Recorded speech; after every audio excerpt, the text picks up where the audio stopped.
ನಮಸ್ಕಾರ, ಟೆಕ್ ಟೇಲ್ಸ್ಗೆ ಸ್ವಾಗತ. ಈ ಹಾಗೆ ಇರುತ್ತೆ ಇವತ್ತಿನ ಪ್ರಧಾನ ಸಮಾಚಾರ. ಕರ್ನಾಟಕದ ರಾಜಕೀಯದಲ್ಲಿ ಹೊಸ ಅಧ್ಯಾಯ, ರಾಷ್ಟ್ರೀಯ ಮಟ್ಟದ ಮಹತ್ವದ ತೀರ್ಪುಗಳು ಮತ್ತು ಜಾಗತಿಕ ವಿದ್ಯಮಾನಗಳ ಸಮಗ್ರ ವರದಿ ಇಲ್ಲಿದೆ. ಕರ್ನಾಟಕದ ನೂತನ ಮುಖ್ಯಮಂತ್ರಿಯಾಗಿ ಡಿ.ಕೆ. ಶಿವಕುಮಾರ್ ಅವರು ಇಂದು ಪ್ರಮಾಣ ವಚನ ಸ್ವೀಕರಿಸಿದ್ದಾರೆ.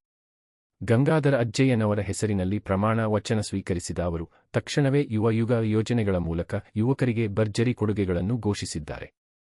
ರಾಜ್ಯದಾದ್ಯಂತ ಕಾಂಗ್ರೆಸ್ ಕಾರ್ಯಕರ್ತರು ಸಂಭ್ರಮಾಚರಣೆಯಲ್ಲಿ ತೊಡಗಿದ್ದಾರೆ. ಸುಪ್ರೀಂ ಕೋರ್ಟ್ ಮಹತ್ವದ ತೀರ್ಪೊಂದನ್ನು ನೀಡಿದೆ. ಇನ್ನು ಮುಂದೆ ಉದ್ಯೋಗಕ್ಕೆ ನಿಗದಿಪಡಿಸಿದ ಅರ್ಹತೆಗಿಂತ ಹೆಚ್ಚಿನ ವಿದ್ಯಾರ್ಹತೆ ಹೊಂದಿರುವ ಅಭ್ಯರ್ಥಿಗಳನ್ನು ನೇಮಕಾತಿಯಿಂದ ಹೊರಗಿಡಲು ಸರ್ಕಾರಗಳಿಗೆ ಅಧಿಕಾರವಿದೆ. ಅರ್ಹ ಅಭ್ಯರ್ಥಿಗಳಿಗೆ ಅವಕಾಶ ಸಿಗಲಿ ಎಂಬ ಉದ್ದೇಶದಿಂದ ಈ ತೀರ್ಪು ಹೊರಬಿದ್ದಿದೆ. ರಾಷ್ಟ್ರೀಯ ಮಟ್ಟದಲ್ಲಿ ಎನ್ಡಿಎ ಮೈತ್ರಿಕೂಟಕ್ಕೆ ರಾಜಕೀಯ ಲಾಭದ ಸುಳಿವು ಸಿಕ್ಕಿದ್ದರೆ ಅತ್ತ ಸ್ಪೇಸ್ಎಕ್ಸ್ ಸಂಸ್ಥೆ $75 ಬಿಲಿಯನ್ ಸಂಗ್ರಹಿಸಲು ಸ್ಟಾಕ್ ಮಾರುಕಟ್ಟೆಗೆ ಎಂಟ್ರಿ ಕೊಡುತ್ತಿದೆ.